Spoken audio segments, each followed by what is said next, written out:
Continuing with our child therapy conversation, I wanted to share with you guys what that looks like for us in real life. So I'm going to use two of my kiddos in particular for particular reasons. Now, backstory, I do have 6 children. My oldest is off at basic training, so I have 5 with me in the home.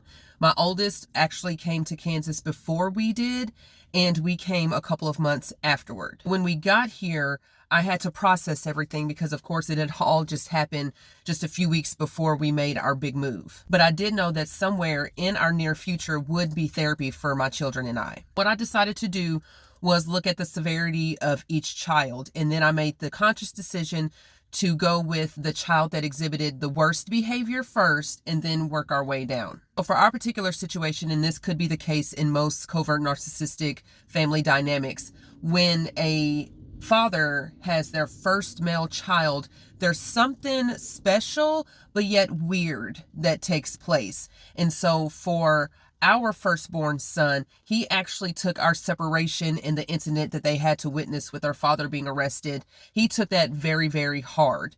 And in addition to the childhood trauma, he exhibited a lot of anger just right off the bat. So I knew then, okay, I'm going to make sure I get him plugged in first and foremost because he's going to need the most intervention. After he was diagnosed with PTSD from childhood trauma, we talked about what his intervention plan would look like. He had a therapist that he saw once a week at her office. He had a case manager. He had a therapist that was school-based that would come to his school. He had a group that he got plugged into that was with other children, because part of our story is we were very secluded, which is also another narcissistic trait, is to seclude your family because they are property to you. They are your property. They know you cannot share them with anybody else. And if you do share, it is to very few people. So my children grew up for their first several years, and for some of them, the first quarter part of their lives leading up until today, with no real friends, no other friends that they played with, no other children that they played with beyond their siblings. Being a part of this group therapy was to help me and my ex-husband's first son get around other children in addition to the children and students that he is surrounded by at school. All of this was implemented almost immediately. So we were doing a lot of hardcore therapy around socialization, anger management, being able to live in a calm state versus a constant fight or flight, and normally he would choose fight, and the constant nervous system, because their nervous systems are hacked just like adults are. So in his mind, everything was a threat. Everything was just, oh my gosh, this is a lot. This is too much. They're out to get me. They're out to harm me. Who is that looking at me? That was his mindset. Because of the extensiveness of his therapy, it took about a year for us to really start to see his goals being met, which is actually pretty good.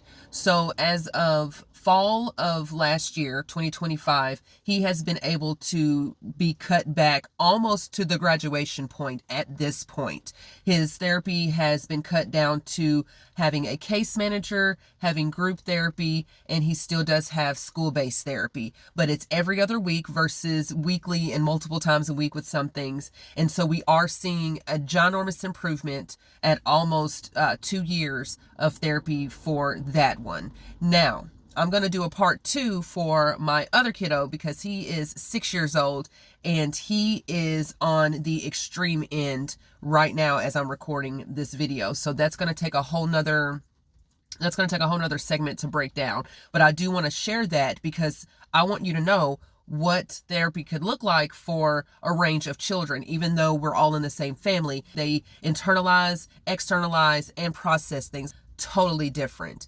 even though they come from the same environment that involved the same kind of abuse. So regardless of what your situation looks like, have hope and trust in the Creator that everything that you are doing for your children is going to benefit them. And then also make sure that you yourself are getting some form of therapy. I've learned, and it's crazy because I have a human services degree. I have 2 early childhood development and education degrees, but it's crazy how all of that goes out the window when you experience covert narcissistic abuse, like seriously. But a lot of things that I'm learning through my children, paired with my own therapy and paired with things that I remember learning educationally speaking, it's doing wonders for our family. So if you need help with coaching and guidance on your healing journey, I'm going to be putting out a resource that's going to open parents' eyes on what you can be doing in the home alongside your kids' therapy or in lieu of, until you can get them into some type of therapy. It's going to be like a playbook type of just print off and,